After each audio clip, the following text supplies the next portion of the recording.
بات چل رہی ہے اہدنا الصراط المستقیم کی، تو اس میں اہدنا یعنی ہدایت کی وضاحت کی گئی کہ ہدایت کس کو کہتے ہیں۔ ایک ہے ہدایت راستہ دکھانا، اور ایک کیا ہے منزل مقصود تک پہنچانا۔ بہرکیف تو ہدایت کی وضاحت کی گئی۔ ابھی الصراط المستقیم سیدھے راستے پہ اللہ چلائے، تو یہ سیدھا راستہ کون سا راستہ ہے؟ تو اس میں الگ الگ تفسیریں کی جاتی ہے۔ کسی نے کہا سیدھے راستے سے مراد اسلام کا راستہ ہے، کسی نے کہا سیدھے راستے سے مراد قرآن کا راستہ ہے۔ لیکن اگر آپ غور کریں گے تو ایک دم کلیئر ہو جائے گی بات۔ یہاں بدل مبدل منہوں کے طور پر اللہ تعالیٰ نے خود ذکر فرما دیا سیدھا راستہ، خود آگے فرماتا ہے صراط الذین انعمت علیہم، ان کا راستہ جن پر اے اللہ تو نے انعام کیا۔ تو خود ایک دم وضاحت کر دی گئی کہ ان کے راستے پر، ان کے نقش قدم پر چلا جن پر اے اللہ تیرا انعام اور احسان ہوا۔ تو اللہ تبارک و تعالیٰ نے کن لوگوں پر انعام و احسان فرمایا؟ تو خود قرآن مقدس کی دوسری جگہ اللہ تبارک و تعالیٰ ارشاد فرماتا ہے الذین انعم اللہ علیہم من النبیین والصدیقین والشہداء والصالحین، کہ اللہ تعالیٰ نے جن لوگوں پر انعام کیا وہ چار گروہ ہیں، چار لوگوں کی جماعت ہے۔ نمبر ایک انبیاء کرام کی جماعت کہ اللہ تعالیٰ نے ان پر انعام اور اکرام فرمایا، اور خود اللہ تعالیٰ فرماتا ہے صدیقین کی جماعت جن پر اللہ تعالیٰ کا انعام و احسان ہوا، والشہداء، اور جو راہ خدا میں شہید ہوئے ان پر بھی اللہ تعالیٰ کا انعام و اکرام ہوا، والصالحین، اور تمام اللہ تعالیٰ کے قریبی نیکوکار بندے جن پر اللہ تعالیٰ نے احسان فرمایا۔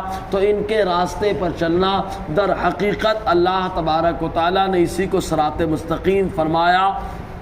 اور خود آگے ارشاد فرماتا ہے وَحَسُنَ أُولَئِكَ رَفِيقًا، انہی کے ساتھ رہنا، انہی کے رفاقت میں رہنا یہ زیادہ بہتر ہے۔ انبیاء کرام کے نقوش قدم پر چلنا۔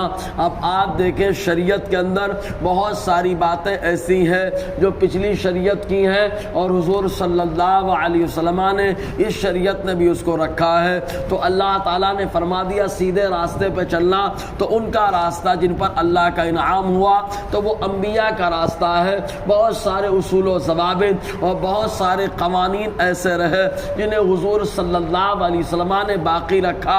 مثال کے طور پر دیگر انبیاء کرام کی شریعت میں نماز باقی رہی، حضور نے بھی نماز کا حکم دے دیا۔ عبادت کا انداز الگ رہا، زکوٰۃ رہی، حضور نے زکوٰۃ کا حکم دے دیا، قربانی کا حکم دے دیا۔ اور خود لوگوں نے پوچھا حج کیا تو لوگوں نے پوچھا کہ قربانی کیا ہے، تو آقا نے خود بتا دیا تمہارے باپ ابراہیم کا طریقہ۔ تو اس طریقے سے انبیاء کرام کے بہت سارے قوانین کو حضور صلی اللہ علیہ وسلم نے اس شریعت نے باقی رکھا، اور بہت ساری چیزیں وقتی طور پر رہی اور اللہ تعالیٰ نے ان کا حکم منسوخ فرما دیا۔ جیسے یہ کہ حضرت یعقوب علیہ السلام کی شریعت کے اندر اونٹ کا گوشت کھانا اور اس کا دودھ پینا یہ جائز نہ تھا، لیکن اللہ تبارک و تعالیٰ نے مصطفیٰ جان رحمت صلی اللہ علیہ وسلم کی شریعت کے اندر اس کو جائز قرار دے دیا۔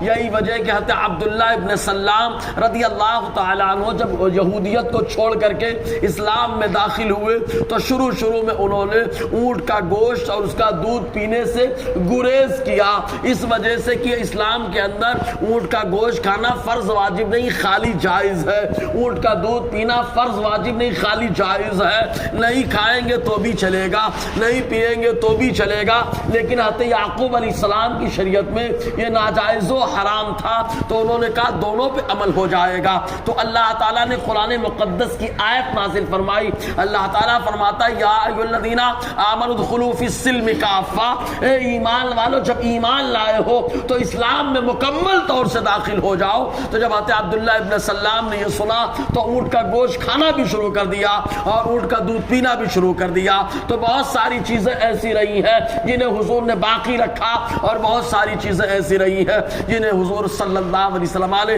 ختم فرما دیا۔ تو سیدھا راستہ چار جماعت کا راستہ ہے، انبیاء کا راستہ اور صدیقین کا راستہ، شہداء کا راستہ، صالحین کا راستہ۔ تو انبیاء کرام کا راستہ جو ہے اب حضور صلی اللہ علیہ وسلم کے طریقے پہ چلنا، یہ خود تمام انبیاء کرام کی پیروی ہے، کیونکہ آقا علیہ السلام جو ہے تمام انبیاء کرام کی خوبیاں اللہ تعالیٰ نے ہمارے نبی کے اندر پیدا فرمائی، سراپا خوبی ہمارے نبی کے اندر اللہ تعالیٰ نے ہر خوبی کا جامع ہمارے نبی کو بنا دیا، اور ہمارے نبی کا معاملہ ایسا کہ بہت ساری چیزوں کو آپ نے پسند فرمایا، بہت ساری چیزوں کو منع فرما دیا۔ اب ایک چیز جیسے مثال کے طور پر حضرت ارباز ابن ساریہ رضی اللہ تعالی عنہ سے روایت ہے کہ حضرت عمر رضی اللہ تعالی عنہ ایک دن تورات کا نسخہ ایک لے کر کے آئے، اور آنے کے بعد حضور کی بارگاہ میں پڑھنے لگے مشکات کتاب العلم کی حدیث پاک، فرماتے جیسے ہی وہ پڑھنے لگے آقا علیہ السلام کا رخ انور تغیر پذیر ہو گیا۔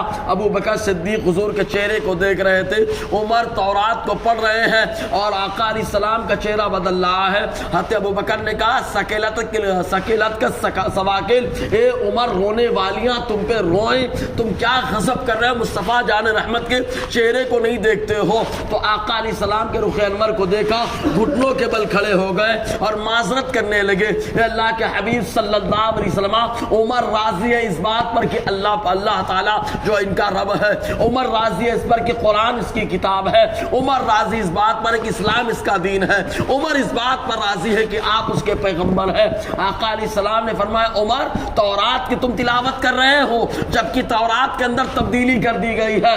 آقا فرماتے اگر موسیٰ علیہ السلام بھی آج کے دور میں ظاہر ہو جائیں تو موسیٰ علیہ السلام کو بھی میری پیروی کرنی پڑے گی۔ تو یہ حضور صلی اللہ علیہ وسلم کا معاملہ، تو اللہ تعالیٰ کا راستہ صراط مستقیم، یہ 4 جماعت کا راستہ ہے انشاءاللہ، اور آگے گفتگو رہے گی۔ اللہ تعالیٰ ہم سب کو فیضان قرآن برکات قرآن سے مالا مال فرمائے۔